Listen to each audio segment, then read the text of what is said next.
All right, let's dive right in, shall we? Today, we're taking a closer look at Arsenal's recent match against Brighton.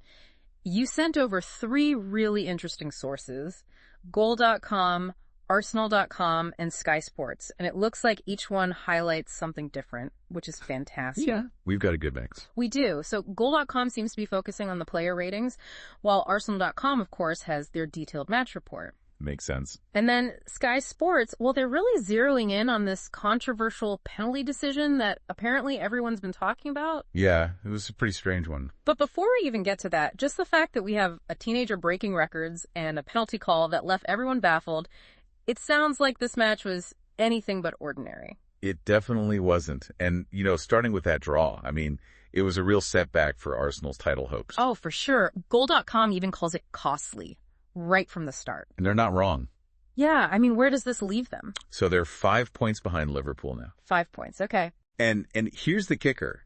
Liverpool has 2 games in hand. Oof, that's not good. No, not good at all. Basically, it means Liverpool could stretch that lead even further, putting even more pressure on Arsenal. Right, because those games in hand are like potential bonus points just waiting to happen. Exactly. And every single point matters at this stage in the season. You can't afford to drop any. No, absolutely not. And it's interesting, Goal.com mentions Joao Pedro and how he also played a key role in Brighton's draw against Arsenal earlier this season. Oh, yeah, he seems to have Arsenal's number, doesn't he? Yeah, he's like their kryptonite.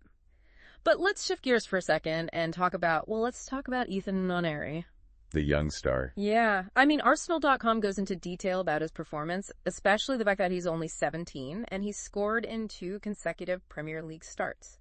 It's pretty incredible, honestly. 17. I can't even imagine dealing with that kind of pressure at that age. No kidding. It's really rare to see someone that young making such an impact. Right. So what does this mean, historically speaking? Well, he's actually the first Arsenal player ever to score multiple Premier League goals before turning 18. Wow. Seriously? Yeah. You think about all the legendary players who've come through Arsenal's academy. Mm-hmm. None of them achieved this.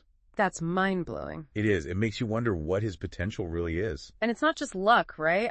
Scoring in back-to-back games, that's something special. Oh, absolutely. It's talent, for sure.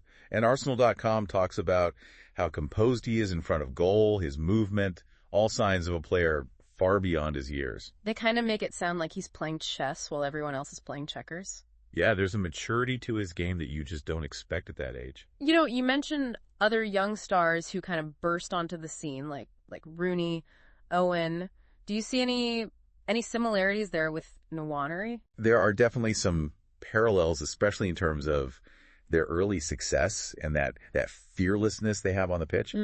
But what stands out about Nwaneri is his tactical awareness. That usually comes with experience. Yeah. He's not just relying on raw talent. He's playing with a kind of intelligence that you don't usually see in someone so young. He's creating chances, not just finishing them. Okay, so we've got this young prodigy lighting things up for Arsenal, but then things take a bit of a turn. That penalty decision. Right, and this is where Sky Sports really dives into the details. They're describing it as an unusual call, and apparently even Miguel Arteta was taken aback by it. Arteta was shocked, yeah. So what happened exactly? Break it down for us. All right, so there's this collision between Arsenal's William Saliba and, you guessed it, Joao Pedro. Mm-hmm. Saliba goes up for a header, and their heads clash. Ouch. Yeah. But, accidental head clashes happen, and it's football, Yeah. But the ref calls a foul on Saliba and awards Brighton a penalty. Hold on, a penalty for a head clash. Exactly. And that's what everyone's questioning. It's just not something you see very often. It does sound a bit strange. It is. And to make matters worse, Sky Sports quotes Arteta as saying he was, and I quote, shocked by the decision. And managers dispute calls all the time. That's part of the game. But for Arteta to use that word... It means something. It means something, yeah. Like, he genuinely felt it was a bad call. Exactly. And when even the manager is expressing disbelief, it's a really contentious decision. And it raises some interesting questions, for fans. Not what? Well, what are the implications of these kinds of debatable calls? Do they disrupt the flow of the game? Do they undermine trust in the officials?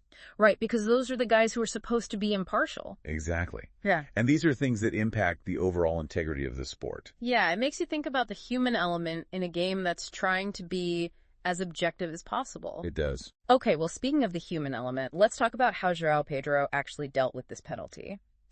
Goal.com says he dusted himself off and just calmly put the ball in the net to tie the game. It must have taken some serious mental strength to score under that kind of pressure. Oh, for sure. Especially after all that controversy. I mean, you could argue that all the debate, all the tension could have gotten to him. Easily. But he was composed and he delivered when it mattered most. Yeah.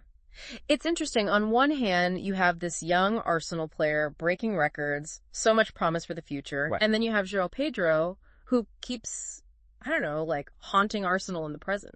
Yeah, it's a great point. It's like this match is a microcosm of their whole season so far. It is. It really is. Yeah. And it makes me wonder. It makes me wonder if this whole penalty incident and Joao Pedro specifically will become like a mental block for Arsenal, you know? Like they'll be looking over their shoulder every time they face Brighton from now on. Yeah, that's definitely something to keep an eye on. You know, football's not just a physical game, it's a mental one too. Right. And if Arsenal lets this incident get in their heads, it could really affect their confidence going forward. It's like they need to exorcise the ghost of Joao Pedro or something.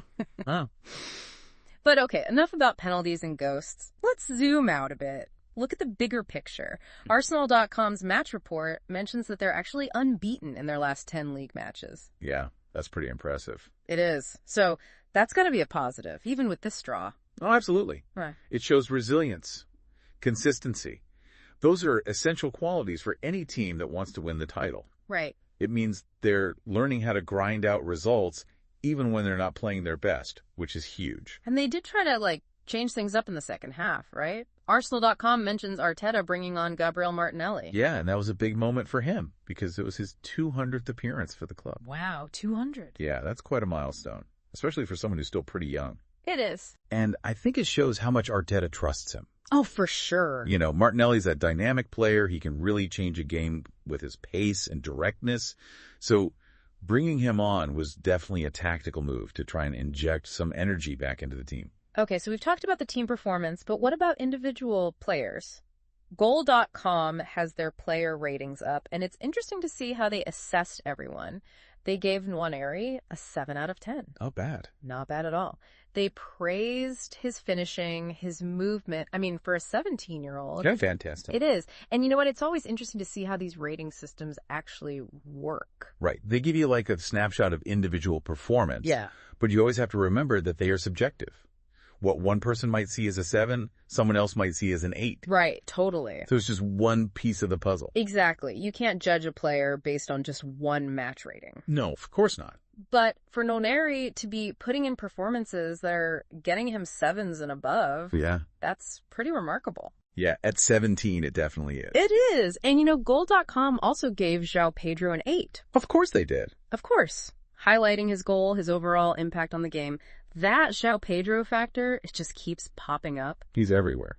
He is. But, I mean, besides those two, were there any other players that stood out to you? Yeah, from Arsenal's side, I thought Granit Xhaka had a really solid game in midfield. Okay. He was controlling the tempo, distributing the ball well, and provided a lot of defensive stability. So kind of like the unsung hero of the match. Yeah, he's not always the flashiest player, but he's a really important part of that Arsenal machine. Right.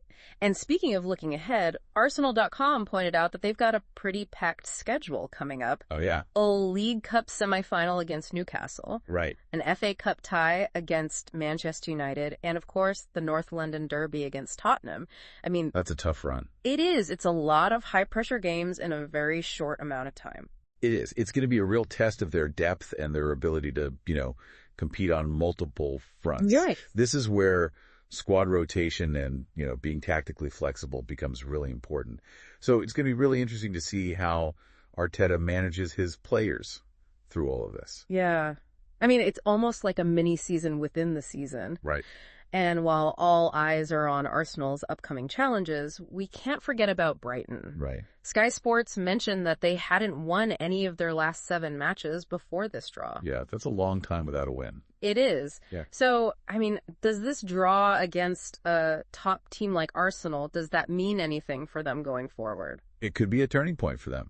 It can definitely boost morale, give them confidence, maybe even spark a run of good results. So maybe they're not in the title race, but they can still shake things up a bit. Oh, absolutely. They could definitely influence the outcome. And that's part of what makes football so exciting, right? Yeah. It's not always predictable. They're always underdogs ready to cause an upset. So we've analyzed the match, we've looked at the player performances, we've even looked ahead at what's coming up for both teams. But before we wrap up, I want to go back to that theme of Joao Pedro and the problems he's caused for Arsenal. It's like a running subplot this season. It is, and it's pretty intriguing, right? It makes you wonder how this, I don't know, like this mini rivalry will play out in the future. Yeah. Will Arteta come up with a specific game plan just to neutralize him? Will Pedro just, keep exploiting their weaknesses? It's like a chess match within a chess match. Exactly. And I'm sure fans are eager to see how this all plays out, but I think we've covered a lot of ground today. We've looked at the match from a lot of different angles. Yeah, we have. We talked about the key moments, and we even touched on the mental aspects of the game. Yeah, hopefully we've given our listeners some things to think about. Right. Because football, as we know, it's a game of endless analysis and debate. Exactly. And there's always more to unpack, always more to discuss. And speaking of unpacking, let's leave our listeners with one final thought-provoking question. We've talked about Arsenal's title hopes, Nwaneri's potential, and that controversial penalty. But what about Brighton? I mean, they walked away with a draw against a really tough opponent. What does this result mean for their season? Yeah, it's a good question. Is it possible that they could be like disruptors? Like a team that could upset the established order?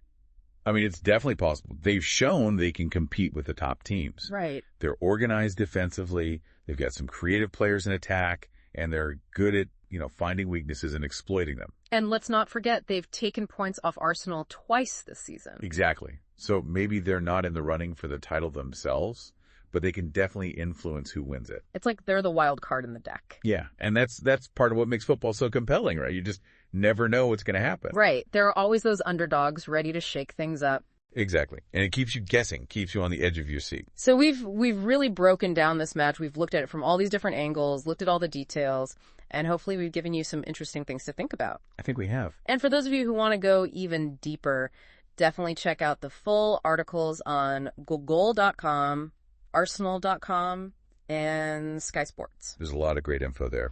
A lot of good stuff. Always good to compare different perspectives, Absolutely. Okay, so before we sign off, let's leave our listeners with that one final thought-provoking question. We've seen Ethan Nwaneri make history at such a young age, scoring in back-to-back matches. Amazing. It is. And people are already comparing him to some of the Premier League's all-time greats. But can he keep this up? Can he handle the pressure, the expectations that come with achieving success so early? That's the $1 million question, right? It is. I mean, will he become another one of those cautionary tales? Yeah. A young star that burns too bright too fast? Only time will tell. It's true, but that's what makes it so exciting to watch. It is. We get to see how his journey unfolds, see how he develops, and hopefully we'll witness the emergence of a truly special player. I hope so. And that's what makes being a football fan so rewarding, right? The anticipation, the hope, the drama. It's all part of it. Well, so thank you for joining us on this deep dive into Arsenal versus Brighton. We hope you enjoyed it. we did. And we'll see you next time for another exciting journey into the world of football.